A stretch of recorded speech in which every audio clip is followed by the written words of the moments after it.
Avec la radio Clé 2 et l'ensemble de son réseau, la communication prend une autre dimension. La ponctualité et la véracité, la diversité et l'impartialité. À l'écoute de la radio Clé 2 et sur l'ensemble de son réseau, le temps passe très vite. Le sport, les infos, la musique, l'actualité, le tout amusé et servi à chaud pour vous sur Radio Clé 2.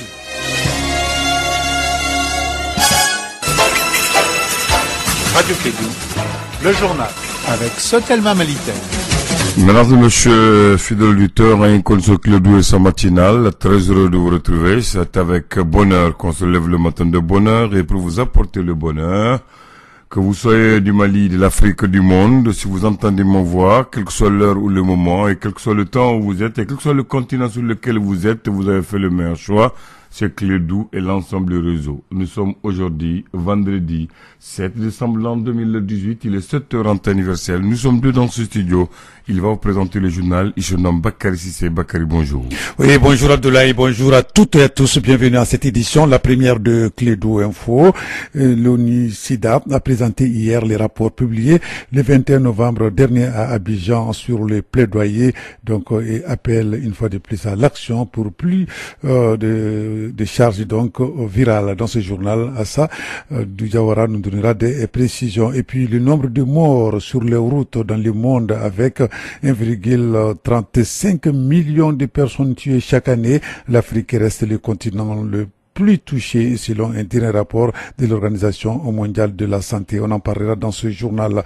Dans ce journal également, les acteurs médias et développement au Burkina, au Mali, au Niger sont en conclave au Niger pour mettre en place les réseaux régionaux Sahel à Niamey. Le président de l'Union des radios libres et télévision du Mali, l'URTL, prend part à ces travaux.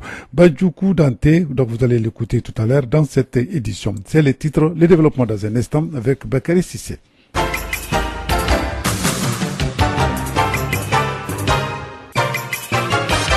Bienvenue à cette édition, la première de Clé 2 Info. Vous allez savoir, aujourd'hui c'est le vendredi 7 décembre 2018, la première session d'information de Clé 2 Info. La campagne Ensemble changeons le comportement pour mettre fin au mariage des enfants au Mali donne le ton. Le lancement c'était hier jeudi ici à Bamako et s'inscrit dans le cadre des activités de plaidoyer de l'organisation World Vision Mali. Donc Bibata Mamoutouré nous donne des précisions.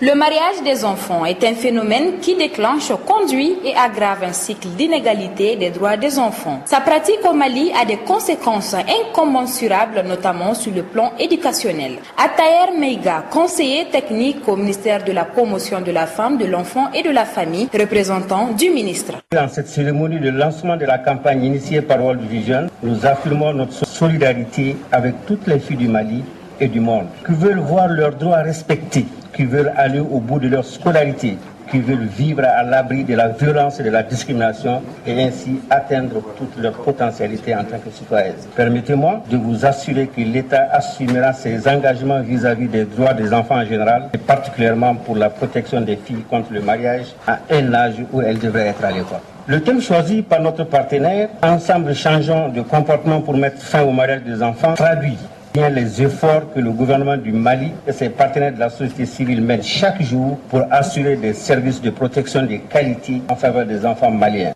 L'épouse du chef de l'État, Keïta Aminata Meiga, a été choisie marraine de la campagne 2018 de lutte contre le mariage des enfants.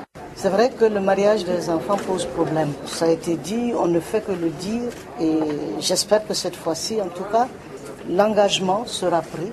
Il a été pris. Et après le brillant exposé de docteur, le gynécologue Tekete Ibrahim, nous avons pu voir en tout cas tous les méfaits de ce que c'est qu'un mariage précoce, un mariage des enfants. On dit également que l'enfant est un don de Dieu. Et je crois qu'un don de Dieu ne doit pas être maltraité. J'en appelle à vous, la presse, d'être les relais pour en tout cas que ça cesse. C'est vrai, les coutumes sont têtues, les traditions sont têtues, mais quand nous voulons, nous pouvons. Donc engageons-nous ensemble. Il faut qu'on le protège pour qu'il puisse vivre. Et c'est l'avenir de demain. Au Mali, l'âge légal requis pour le mariage est de 16 ans pour les garçons et 18 ans pour les filles. La campagne World Vision Mali, édition 2018, contre le mariage des enfants, va s'étendre dans 7 régions, 8 cercles et 69 communes du Mali. Alors, merci Bibata Touré pour ce reportage. Il faut noter que la grossesse en milieu scolaire, donc aujourd'hui, joue sous l'éducation. Ces phénomènes prennent de l'ampleur dans les établissements scolaires de notre pays. L'acte est fréquent chez les jeunes filles âgées de 15 à 18 ans. Donc, dans notre activité, dans notre rubrique sociale, nous allons revenir donc sur la grossesse scolaire, la grossesse donc des filles au niveau scolaire. Ça sera un reportage d'Etienne Nyaré. D'ici là, parlons stratégie mondiale pour l'élimination du sida au Mali. D'ici 2020, c'est-à-dire 2020, et de l'accélération de la réalisation 3 fois 90. Ce sont donc les objectifs d'une conférence de presse organisée hier par l'ONU-SIDA. C'était hier jeudi. Cette rencontre est aussi une occasion pour l'ONU-SIDA de présenter des rapports publiés le 21 novembre dernier à Abidjan sur le plaidoyer. Le reportage est signé Assa Diawara. Savoir c'est pouvoir, c'est le terme choisi cette année par ONU-SIDA pour combattre le VIH-SIDA d'ici 2030. Ndimira Sabimana, félicitée, directrice pays de l'ONU-SIDA au Mali. Ce rapport a été lancé en prélude à la journée mondiale de lutte contre le sida qui a eu lieu le 1er décembre. C'était pour faire le plaidoyer et lancer un appel à la réalisation des objectifs, c'est-à-dire les engagements que les chefs d'État et de gouvernement ont pris en marge de l'Assemblée générale des Nations unies en 2016 pour aller vers l'élimination du sida en 2030 en passant par des objectifs ambitieux à réaliser en 2020. Vous avez déjà entendu parler des 3,80. Le rapport s'intitule « Savoir, ses pouvoirs, connaître son statut sérologique VIH, connaître sa charge virale ». Quant à Moussa Maïga, le directeur exécutif du Haut Conseil national de lutte contre le sida, le risque de vulnérabilité est plus élevé. Selon lui, le Mali fait partie des pays non avancés dans la lutte contre le VIH-Sida. Le Mali fait partie des pays qui sont en retard. Et pour ce retard, nous avons donc préparé ce qu'on appelle un plan de rattrapage. Le plan de rattrapage a pour but d'accélérer la riposte. L'accélération se fait dans les 3,90, c'est-à-dire qu'il faut accélérer le dépistage. Tous les gens qui ne correspondent pas à la statut sérologique doivent connaître la statut sérologique. Ça, c'est la première accélération. La deuxième accélération, c'est que tous les gens identifiés positifs doivent être sous traitement parce que maintenant, c'est testé positif, traité. Dès que la personne est positive, on le met immédiatement sous traitement. Selon le rapport d'ONU-SIDA, 109 000 personnes vivent avec le VIH au Mali et plus de 40 000 sont sous traitement. Alors, merci Assa Diawara pour ce reportage. Je le disais dans les titres, les acteurs médias et développement au Burkina, au Mali et au Niger sont en réunion de démarrage du réseau régional Sahel à Niamey. Le président de l'Union des radios libres et télévisions du Mali, URTEL, prend part aux travaux. Banchoukou Dante explique le contour de la table ronde internationale des partenaires de l'IMS. Interrogé par Kassim Traoré. Cette rencontre vise comme objectif essentiel de coordonner les activités des partenaires au développement des médias. Et c'est une rencontre qui regroupe non seulement ces partenaires-là, mais ça regroupe également les organisations des médias, les journalistes, et ce qui permet une bonne collaboration, une bonne synergie pour l'atteinte des résultats. L'URTEL, invité à cette rencontre, trouve cela comme étant une très grande opportunité. Une très grande opportunité car nous savons que nous sommes dans un contexte fragile, c'est le contexte de pays sahéliens. Dans ce contexte, l'URTEL est appelé à travailler avec les organisations sœurs des pays membres, notamment qui se trouvent dans la zone du G5 Sahel, qui se trouvent dans le Sahel en général. Donc, dans ces conditions, aujourd'hui, il y a la problématique, n'est-ce pas, des médias en rapport avec la pertinence des questions que nous connaissons. Donc, si nous arrivons à nous mettre ensemble au moment où les partenaires aussi se mettent ensemble, ça nous permet de faire des positionnements stratégiques et de faire des propositions pour avoir l'accompagnement des pouvoirs publics, mais aussi des partenaires au développement. Donc là, c'était Banchoukou Dante, le président de l'URTEL, qui prend part donc aux travaux. La situation sécuritaire du Sahel est au menu également de ces travaux. Donc les organisateurs ont consacré un panel sur les enjeux au Sahel. Kassim Traoré nous donne des précisions. Avant la conclave des journalistes d'investigation, le débat inaugural a porté sur les enjeux au Sahel, socio-économiques et sécuritaires. Moussa Ag Aksar, journaliste d'investigation nigérien. Nous avons la situation en Libye où le sud libyen est complètement occupé par des djihadistes et des trafiquants de tout genre. Vous avez la situation aujourd'hui du Nigeria où la secte Boko Haram occupe pratiquement les villes frontalières du Niger et du Nigeria. Et vous avez la situation malienne avec celle de la frontière au Burkina Faso où les groupes djihadistes sont en train de se réorganiser et ils mènent des attaques sur les postes frontaliers isolés. Les 2 dernières années, il y a eu 333 morts lors de 80 attaques au Burkina Faso, des milliers de morts au Mali à la même période, alors que le Niger a enregistré 40 attaques de Boko Haram entre 2015 et 2018. Professeur Issoufou Yaya, conférencier. Aujourd'hui, c'est une course mondiale pour l'énergie. Eh bien, les meilleures sources d'énergie, elles sont au Sahel. Aujourd'hui, les ressources minérales, c'est au Sahel qu'on les a à moindre frais. Les investissements, presque tout le monde fait un mouvement pour venir au Sahel parce que l'Eldorado, du point de vue stratégique en ce qui concerne les matières premières, c'est le Sahel. Où tout est là à moindre frais avec des dirigeants peu responsables et peu regardants. Si bien que chacun trouve son compte, malheureusement, sauf les Sahéliens. Informer devient difficile dans le Sahel, mais la citoyenneté doit être de mise. Bandjougou Dante, président de l'URTEL. Il y a des défis parce que du côté même des acteurs de la sécurité, il y a une interprétation. Il y a souvent un sentiment de mea culpa, si je peux m'exprimer ainsi, et même un sentiment de faiblesse pour ne pas dire d'abandon. Dans de tels contextes, quand vous avez des acteurs politiques, quand vous avez des acteurs militaires qui parfois pour trouver des explications à des choses sont parfois dans l'accusation d'inquiétude, mais ça montre quand même que nous avons une responsabilité partagée. Le panel sur les enjeux au Sahel, socio-économiques et sécuritaires a été suivi de la mission des radios communautaires et une meilleure pratique des journalistes en Afrique de l'Ouest. Niamey, Kassim Traoré pour Radio Clédou.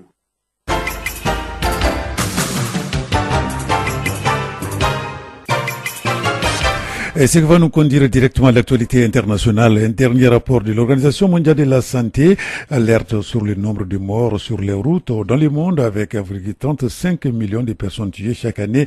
La moitié d'entre elles sont des piétons ou des conducteurs d'engins à deux roues et représentent la première cause de mortalité chez les jeunes de 15 à 29 ans. Malheureusement encore, l'Afrique reste le continent le plus touché. Sur le continent africain, les accidents représentent donc la principale cause de décès chez les plus jeunes entre, je le disais tantôt, 15 et 29 ans. Et si l'étude porte sur tous les pays, ces à faible revenu sont fortement plus exposés aux risques routiers. Les piétons et cyclistes, ils sont particulièrement vulnérables, notamment à cause du mauvais état des infrastructures routières. Il faut ajouter donc à cela le manque également des services d'urgence ou tout simplement des soins prodigués rapidement pour sauver une vie. Et puis le gouvernement du président Pierre Nkurunziza a demandé mercredi dernier au Haut Commissariat des Nations Unies aux droits de l'homme de fermer définitivement son bureau de Bujumbura. Il s'agit d'une véritable douche froide, en tout cas pour l'organisation onusienne, alors que des négociations pour un nouvel accord de siège étaient en cours depuis quelques mois. Et puis, deuxième et dernier jour de table ronde, c'est jeudi à Genève pour évoquer l'avenir du Sahara occidental. Si le Front Polisario et le Maroc sont présents pour ces discussions, les pays voisins comme l'Algérie et la Mauritanie ont aussi donc été confiés au menu donc de cette dernière journée. C'est l'intégration régionale. Et puis, les États-Unis ont échoué, donc nous sommes toujours à cette réunion hier jeudi à faire condamner le mouvement islamique palestinien Hamas par l'Assemblée générale de l'ONU. La résolution de l'ambassadrice américaine Nikki Haley qui ne recueillant pas la majorité nécessaire donc à son adoption. Donc au préalable, le Koweït avait lors d'un vote gagné donc de seulement 3 voix obtenu qu'une règle d'une majorité ou 2 tiers soit appliquée au texte texte américain, malgré donc les vives critiques de Nikki. Et puis Angela Merkel va quitter la présidence de son parti, le Parti chrétien-démocrate. C'est aujourd'hui même, vendredi 7 décembre. C'est un règne de plus de 18 ans qui prend ainsi fin. La chancelière a tiré donc la conséquence de défaite électorale de son parti l'automne dernier et souhaite aussi préparer les passages de relais à la chancellerie. Elle a annoncé qu'elle ne se représenterait plus au terme de la législature actuelle. Donc ces 18 ans donc à la tête donc de la CDU ont conduit à une modernisation en tout cas du Parti chrétien-démocrate, mais aussi à une montée en puissance des critiques contre la présidente.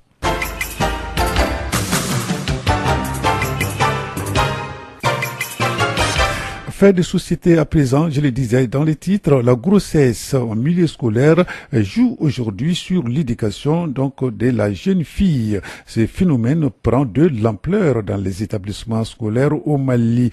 L'acte en tout cas est très fréquent chez les jeunes filles âgées donc entre 15 et 18 ans. Étienne Niaré s'est intéressé au sujet. Voici son reportage. Il est constaté depuis un certain temps la fréquence des grossesses en milieu scolaire. Très souvent, ces jeunes mamans sont célibataires et vivent dans des conditions déplorables. Soumaïla Kone, directeur de l'école Nyomi 1 Cap de Bamako-Croix. Bon, ces 3 dernières années, nous avons à peu près 12 à 14 cas. Oui, 12 à 14 filles comme ça qui ont fait des grossesses. Oui, il y a, sur les 12 là, je crois que 3 sont mariés. Il y a Diko qui est présentement là en 9e année A, qui est en train de reprendre l'examen. À cause de sa grossesse, l'année dernière, elle n'a pas pu continuer l'école. Ces filles-là, dans la plupart des cas, ne sont pas du tout dans des conditions. Quand la grossesse arrive, l'école est finie. Parce qu'en cas de grossesse, il faut payer les ordonnances. Et après l'accouchement également, il faut au moins une bonne et du lait pour l'enfant qui est venu. Mais malheureusement, elles sont dans des conditions extrêmement misérables et l'école s'arrête là. Le constat est le même dans les lycées. Bernard Sagara, proviseur du lycée Saint-Jean. Au niveau du lycée, elle ne dépasse pas les 15-16 ans. Et si elle tombe en état de grossesse, ça perd toutes les études. Et là où nous sommes, nous avons même des filles mères en classe. Et là, elles ne peuvent pas suivre.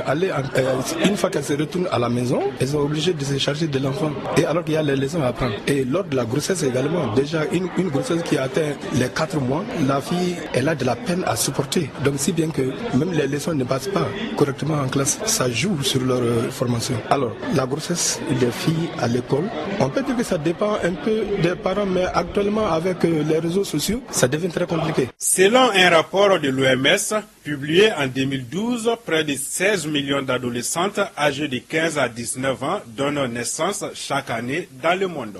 Voilà, merci Etienne Niaré, c'est ce qui m'a fait en cette édition, la première de Clé d'Info. Merci de l'avoir suivi. Vous allez rester avec nous dans un instant, la rubrique Elect. Présentation de l'édition Bakary Sissé et Abdoulaye Andane pour la mise en onde.